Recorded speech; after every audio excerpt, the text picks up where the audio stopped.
Hey there, old man. If you want to see the sun tomorrow, you better cough up all your cash. I was waiting for my 10-year-old son, who was attending his lessons, when I was approached by a group of three young guys. I tried to persuade them to stop, but these youngsters didn't seem to listen at all. You're annoying, man. If you don't fork over the money, we're seriously gonna do something. Just then, my son, who had finished his lessons, shouted, Hey, you guys. It's dangerous. Back off from my dad. Huh, your dad's the dangerous one here. What's that kid talking about? In the next moment, the three guys. My name is Robert Hamilton. I usually have an indoor job, and I don't have any particular outdoor hobbies, so I don't have much of a tan compared to others my age. I have relatively fair skin with fewer wrinkles. I don't have a particularly athletic physique, and I consider myself an ordinary guy in my 40s, just like anyone else. My wife, Mary, may not be a stunning beauty like a model, but she always carries a soft and cheerful atmosphere around her, and she's well liked by kids and animals. That hasn't changed since we first met.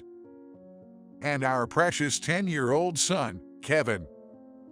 We were living peacefully as a family of three. Kevin, it's breakfast time. Wake up. Mary called out to Kevin's room, but there was no response. Is Kevin still sleeping? He's always such a late riser. It seems like he was drying late into the night again. Kevin had a talent for drawing. It wasn't just our bias. He had the skill to back it up, often winning awards in art competitions. He was always drawing, and he loved visiting art museums and exhibitions at least once a month. Good morning. Oh, the late riser is up. Good morning. What were you drawing so late last night? Kevin rubbed his eyes and held his sketchbook tightly by his side. He always carried his sketchbook with him, even when playing indoors or going out. This is a drawing of Mom and Dad from the picnic we went on with you guys the other day. Oh, I see. Show it to me. Kevin handed me the sketchbook, and then he went to wash his face. I flipped through the sketchbook page by page. There were drawings of me reading the newspaper, Mary cooking in the kitchen, his teachers and friends from school, and on the newest page, a depiction of the clear blue sky and the two of us at the park during our picnic. Wow, it's like you captured that moment from that day perfectly. Amazing. How does he draw so skillfully? Mary and I admired the drawing. Whenever I think about drawing something, I watch people and objects while considering how I would depict them. Things like the direction of light and shadows, and what angle would make for a good composition. So, sometimes people say I'm not really listening because I'm so focused on using my eyes. With a smile on his face and bed hair, Kevin said that, and both Mary and I laughed along with him. It was a moment of happiness. Mary and I had married 17 years ago after a workplace romance, but we struggled to have children. 7 years had passed since our marriage, and just when we were on the verge of giving up, we were finally blessed with our son, Kevin. Every day, he showed us different expressions, and everything he saw was an expression of pure wonder. I used to think that was just a metaphor, but in reality, he was so cute that I could say it didn't hurt to have him in my eyes. However, there was one thing that both Mary and I worried about. Kevin's motor skills were incredibly poor. In kindergarten, he would always be the first one caught in a game of tag, and he couldn't ride playground equipment that other kids found easy. often falling off. He was still a young child, so we thought he could improve with time. But when he entered elementary school, no matter how much he practiced, he couldn't ride a bicycle, and playing catch involved more time fetching the ball than actually playing. He even fell several times on the stairs in our own home, the kind of stairs we always used. He was constantly getting injured, always sporting some kind of bruise. As Kevin grew, our worries multiplied. We tried enrolling him in gymnastics classes to improve his motor skills, but despite the efforts to avoid sprains and dislocations, he couldn't move as the instructors taught him. It seemed like the instructors were also at a loss. After Kevin went into his bedroom, Mary and I had a conversation. I'm at a loss. There's been no progress, huh?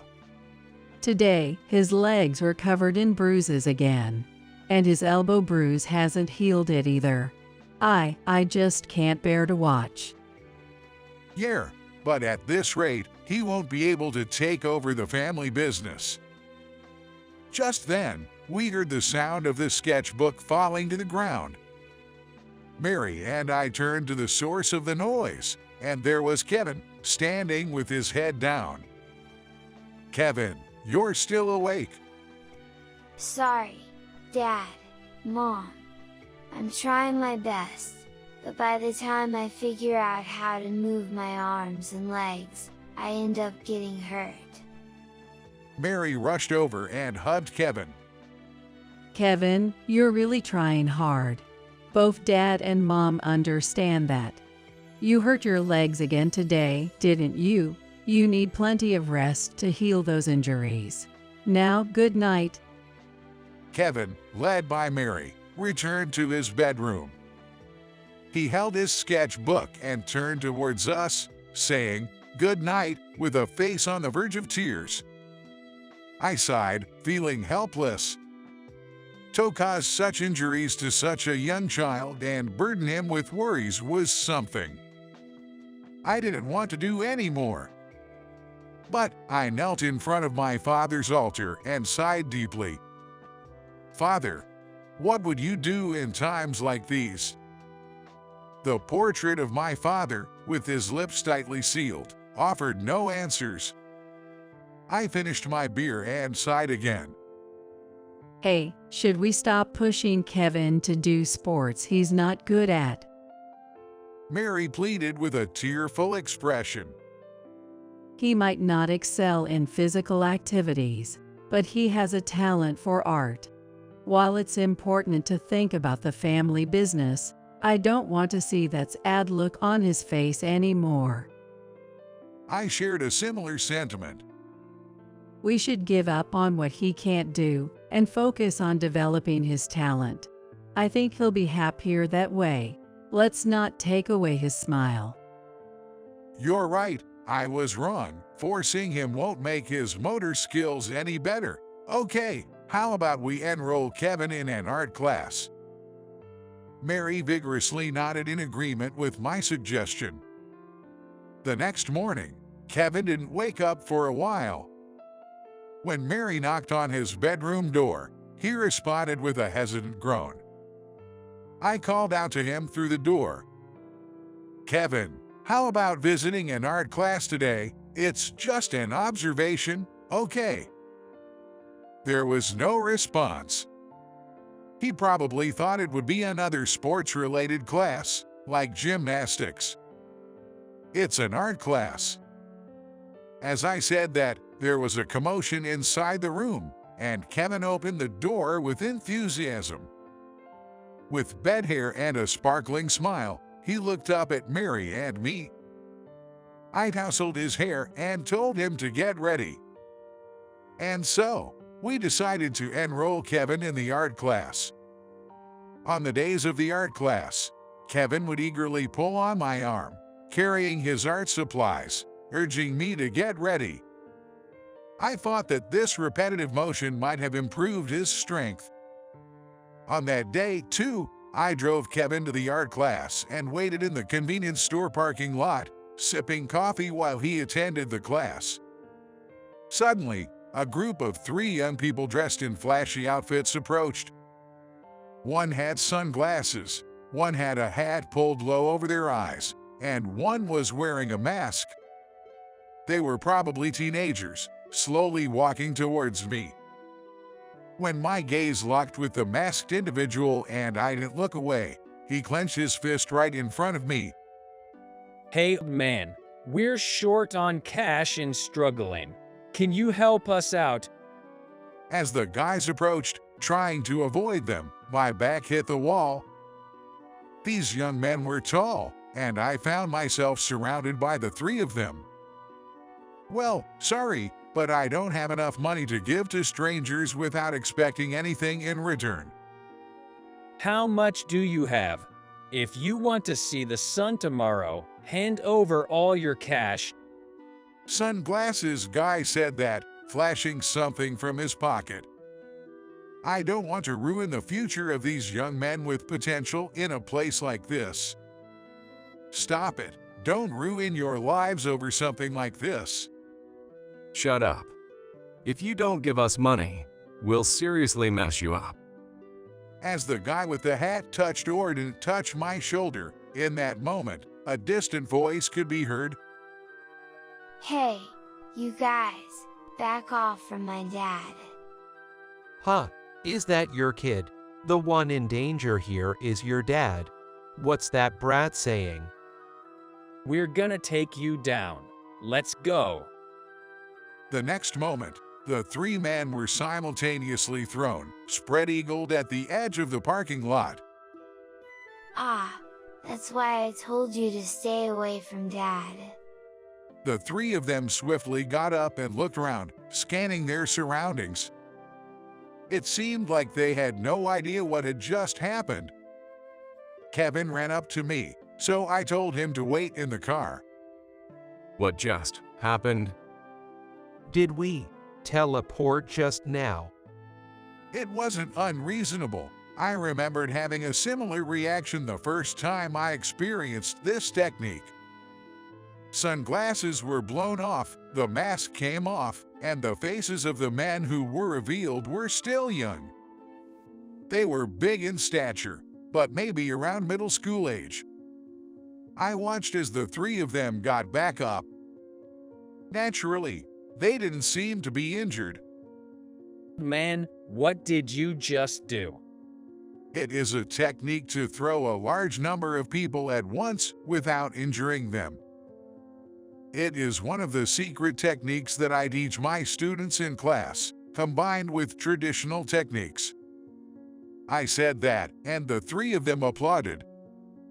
Well, who are you, old man?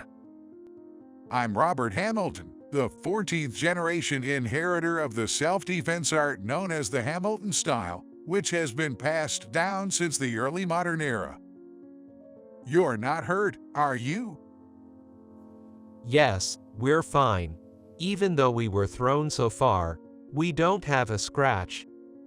Of course, in the Hamilton style, we don't harm our opponents. Strength exists to protect justice is our motto. Are you guys students around here? Yes, we're from M Middle School. I'm Hill, and these are Cook and Davis. What, if you say M Middle School, that's a prestigious private middle school, right? Don't do stupid things and ruin your future. Your families aren't poor, right? Well, The atmosphere had changed from earlier, and they now had a timid and serious demeanor. When I listened to their story, I learned that all 3 of them came from well-to-do families, and this was the first time they had ever done something like this. They explained that they had been struggling to keep up with the rigorous studies at a prestigious middle school and were labeled as outsiders. Gradually, they began skipping school. All 3 of them had a deep admiration for strength, as they found studying difficult. They believed that if they became stronger than anyone else, they could excel in a different field and become the best. As they engaged in competitions of strength against students from nearby schools, they gained a reputation for being fearsome. However, they soon realized they had gone too far and couldn't turn back. To prove themselves, they had decided to do something like what happened today. The Hamilton style. It's amazing. You took down all three of us, and it felt like we were facing a hero of justice, not getting injured.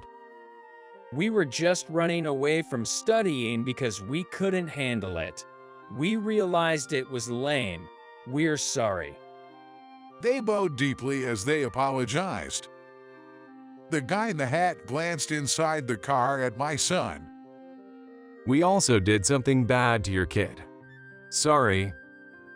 What's the matter? You guys aren't bad at all. Promise me you won't do something like this again, for your own sake and for others' sake. Yes.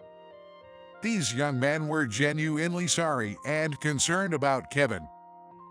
Despite their misguided actions, they had the potential to become good young men who could walk the right path if they corrected themselves. I got in the car, and as we left the parking lot, I saw them bowing in the rearview mirror, feeling relieved. When we got home, my son excitedly told my wife about today's events. Dad was amazing today. He did the Hamilton throw on all three of them. The guys even apologized. Huh, what happened? Did you get into a fight? No, we were just approached by some guys, but when we talked to them, they understood. They were nice guys, just a bit too strong for their own good, maybe. That's what young kids are like. Full of energy. My wife said while preparing dinner. My son looked sad. I'm not as athletic as Dad. I can't inherit the boxing class, and I can't inherit the Hamilton style that's been passed down since the early modern era. I'm sorry. My wife quickly hugged him. I realized I had burdened such a young child with too much. Kevin, I'm sorry. I've put you through a lot of tough and painful things. Even when you went to gymnastics class, I bet you didn't want to go, but you did it because you were worried about the family business. Thank you. Kevin, you have your own good qualities. Even if you wanted artistic talent, there are many people who can't have it, no matter how much they want it. Besides, new talents may bloom in the future. You can't choose where you're born or your talents. But I want you to know that you're lucky to have been born to Mom and Dad. We won't make you go through any more pain or hardship. If you can feel a lot of happiness and show us your smile, that's enough. Kevin, you'll walk your own path. As I finished speaking, Mary nodded strongly. The Hamilton style has been passed down through a single family for 14 generations. However, I intend to let Kevin follow his own path. Even though our father and ancestors might be saddened by it, I believe they will understand. It felt like we had finally been freed from the worries we had been carrying until now, as Mary and I sat on the couch, simply gazing at the setting sun. Kevin was envisioning that scene. It was like a picture of a vivid orange color gradually fading into the night, serene and clear like a peaceful heart. Sometime later, one day, the doorbell rang, so I went outside. To my surprise, the three boys who had confronted us in the parking lot were now standing there with cleanly shaved heads. What's going on? Anything on your minds? We want to apologize for the trouble we caused the other day. So, we searched for the Hamilton class and came here today. It seemed that these three had abandoned their baggy clothes and were now wearing the uniforms of a prestigious private middle school, even though it was a Sunday. Well, since we're just standing here talking, come on in. Sorry for the sudden visit. Thank you for having us. I led the three of them into our home's living room, and Mary prepared some tea. Understanding that they were the same trio from before, she warmly welcomed them. We're truly sorry for what happened the other day. We thought we wouldn't even be allowed to cross the threshold of this house after what we did. But Mr. Hamilton accepted us. Your generosity has left a deep impression on us. We've come today to make a request. Please, allow us to learn the Hamilton-style techniques passed down in the Hamilton family at the class. These three seemed different from the boys we encountered earlier. They had entered a prestigious private middle school and were determined to express their sincere intentions. However, I couldn't teach them the secret techniques of the Hamilton style, which had been passed down for generations only within the Hamilton family. After some contemplation, I spoke up. I can't teach you the Hamilton style, as it's meant to be passed down within the Hamilton family. However, I can accept you as a student for our regular jiu-jitsu training in the class. How about it? Would you like to give it a try and train in boxing? Yes, please. In the following days, they obtained permission from their parents and arrived at the class, each carrying a carefully prepared gift. We didn't mention the incident in the parking lot, but the letters from their parents expressed gratitude, stating that they were thankful for their son's change of heart. I changed into my training wear, and we began with warm-up exercises. I was astonished by the potential these three young students showed. They demonstrated remarkable flexibility, dynamic visual perception, quick reflexes, and an extraordinary level of concentration. They seemed to have undergone prior training, were accustomed to fighting, and had excellent reflexes. I looked forward to seeing where their training would take them. After the first day's practice, they changed into their regular clothes and headed back towards their homes.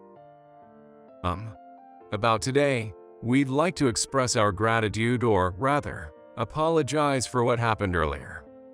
If there's anything we can help with, please let us know. We feel like we haven't moved our bodies enough. Their inherent sincerity shone through in their considerate offer. We decided to accept their help with tasks like changing light bulbs and dismantling large pieces of garbage, which we had been struggling with. They also volunteered to help with weeding around the classroom and polishing the signboard. Despite our initial encounter, it was fortunate that we had forged this connection. I handed them sports drinks, and within seconds, the bottles were empty, and their large beads of sweat glistened. That night, after Kevin had gone to bed, Mary and I were having a drink. "Hey, Mary, I've been thinking about the future of the Hamilton style," I began. "The secret techniques of the Hamilton style, which have been passed down from generation to generation. Now that I've allowed Kevin to choose his own path, should I let it end during my generation? Or should I select those with talent and pass it on to them? Though it's a closely guarded secret, should we consider spreading it as a form of self-defense for the chosen ones?" When I proposed this, even Mary agreed with the idea. With that decided, it's time to recruit students for the class. Kevin offered to create a poster for recruiting students. It was heartwarming to see our family working together like this. Many children and their parents came to visit the class. From among them, I started recruiting those who were interested and began teaching them the secret techniques of the Hamilton style. Of course, the trio from before also expressed their desire to learn. It's not something that can be easily mastered, but those three with strong physiques truly excelled. In time, I succeeded in passing on the secret techniques of the Hamilton style to the first group of hopeful students. Some gave up midway, and others couldn't quite master it, but I was happy to spread the joy of boxing and the importance of martial arts etiquette. A desire grew within me to make the secrets of the Hamilton style known to the general public. Mary, Kevin, the trio, and all our students were in agreement with this idea, and were cooperative when it came to public relations efforts. Then, one day, a man came to the class expressing his desire to join. However, there was something odd about him. He was tall with a bulky physique, and his body seemed to naturally carry the weight that came with excess muscle. He wore an old, stretched-out t-shirt and had unkempt hair that hung down haphazardly. In his late 30s or early 40s, his communication skills seemed surprisingly immature. When I asked for his identification, he claimed he didn't have it with him today. I suggested he come back with his identification on another day, but he insisted that he couldn't take time off from work, and today was his only available day. I wondered if he could commit to attending the class if he didn't have the time, but he replied that he would use his paid vacation days, so it wouldn't be an issue. He was determined to join no matter what. I firmly told him to leave, but he stubbornly refused to budge. The inconsistencies in his conversation and his behavior raised suspicions. Seriously, you don't seem like the boss of this class at all. You look so pale and weak. I doubt I could win even if I were to challenge you, the man sneered, eyeing me from head to toe. Just then, Mary arrived with tea in hand. Oh, do you not know much about the Hamilton style? It's not limited to body type, and once you've mastered the techniques, even a big guy like you could get thrown effortlessly. Mary, step aside. That can't be true, can it? Should we give it a try? The man said as he suddenly grabbed Mary's slender wrist. In the next moment, a scream, "Oh my God," echoed from Mary. The students in the class also gathered quickly upon hearing her unusual scream. What's going on? I sighed and pointed. Beyond, the man was sprawled out on the floor. Seemingly unable to grasp the situation, he stared blankly at the ceiling. Oh no, I'm sorry. He grabbed my wrist, so I instinctively used a technique. Mary said this, hiding her face with an apologetic expression. The man slowly got up and glared at Mary, me, and the students without saying a word before leaving the class. It was a relief that I had taught Mary the advanced techniques of the Hamilton style for her self-defense. The technique had been executed cleanly, and we had managed to repel the man without injuring him. However, I wondered what had been the man's purpose for coming to the class. I emphasized the importance of securing the premises to everyone. A few days later, I received a report from one of the students that the suspicious man from the other day was observing us from the street. Since we were in the middle of practice, I asked everyone to take a break and went out to the street. When the man noticed me, he bowed politely. I approached him with caution, ready to defend myself. "Do you have any business at our class?" I wanted to become a disciple. The man said hesitantly, casting his eyes down. I was astonished. After behaving so rudely, he wanted to become a disciple. I couldn't fathom what was going through his mind. With a sigh, I asked the man, "Did you bring your identification?" I don't have anything to prove my identity. To be honest, I'm 18 years old, and ever since I failed the university entrance exam, I've been a shut-in. My parents spoiled me, saying it was their fault for forcing me to take the exam, and I've never worked until I was this age. I spent my days indoors, surfing the internet, reading manga, watching anime, and my parents provided me with food and everything I needed. I thought I'd live my entire life like that. But one day, I got inspired by a character in a manga. I realized that I might be able to change, that I'm the protagonist of my own life, and it wasn't right to immerse myself in fiction created by others. So I started by opening the curtains. Then I opened the windows. That's when I heard it. Laughter and joy coming from this class. You see, our house is right across from your class. My parents are aware of Hamilton as well, so I thought coming here might change something in my life. But after that day when a seemingly frail woman threw me, I lost my confidence. Maybe I can't become strong. Maybe I can't live a normal life outside. The man's voice trembled, and he broke into sobs. I was completely caught off guard by his unexpected confession. Standing there in bewilderment, unsure of what to say, then Kevin called out to me from behind. There must be something you can do too. The man sniffled in response to Kevin's words and lifted his head, wiping his nose. I also struggled with a lack of athletic ability, and I felt terrible because my parents had high expectations for me. But my parents gave me a different path. Now our family, all three of us, are working together to create a new form of the Hamilton style. I'm helping too. So, there must be something you can do, and let's find it together.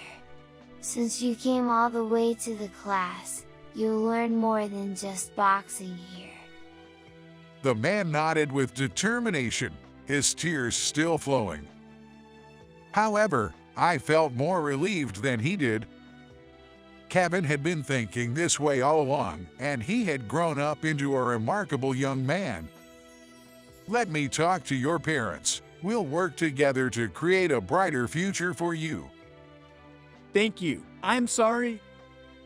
The man, now introduced as Murphy, said as he shook my hand firmly. Afterward, I had a conversation with Murphy's parents, and he joined the class as a novice disciple. Time passed, and Kevin became a high school student.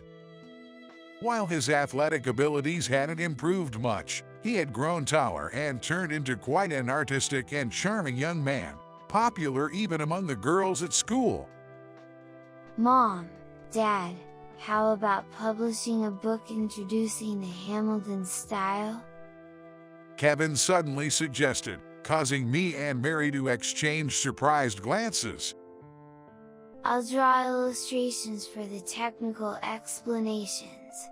Let's create a book that helps people understand the Hamilton style just by looking at it, and let's spread it to the world.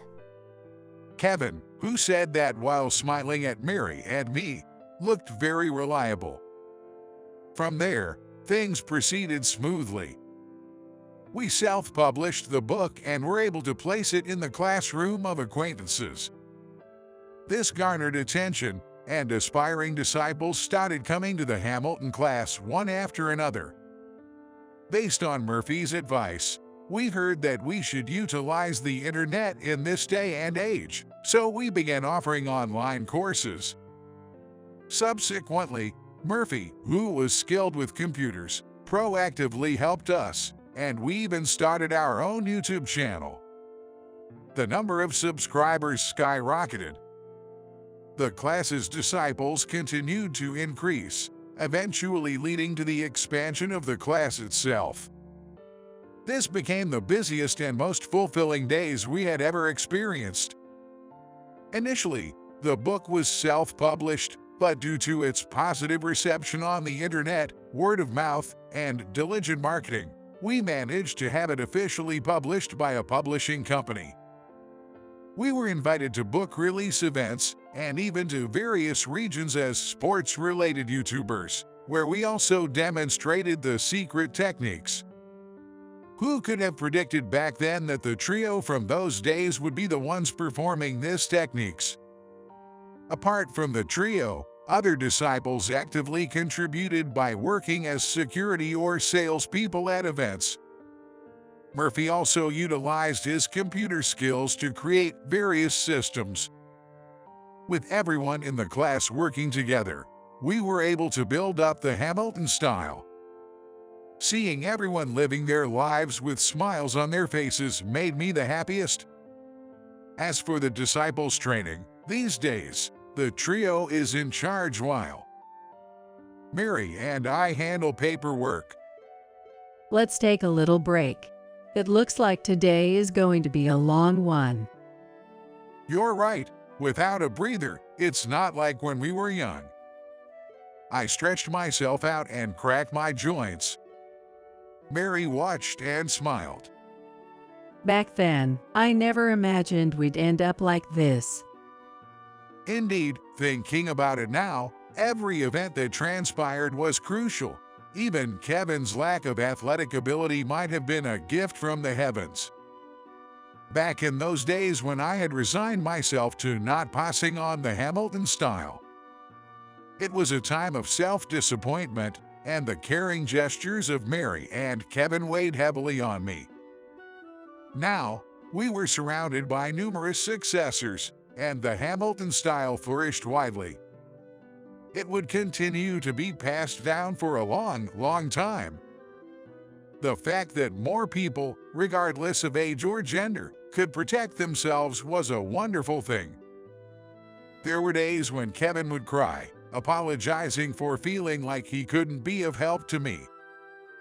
But now, he not only drew illustrations for explanations but also created illustrations for match pamphlets and dojo flyers. His significant contributions were a source of pride for our family. Murphy had completely moved on from his shut-in days and was now employed at an IT company, all while helping with the dojo's system-related tasks. If we hadn't run into those three troublemakers that day, sometimes I think about that. I'm sure things might not have turned out like they are now. In life, you never know what will become a turning point. That's why everyone strives to live to the best of their abilities. I, too, will continue to do my best in what I can do. Together with the trusted companions,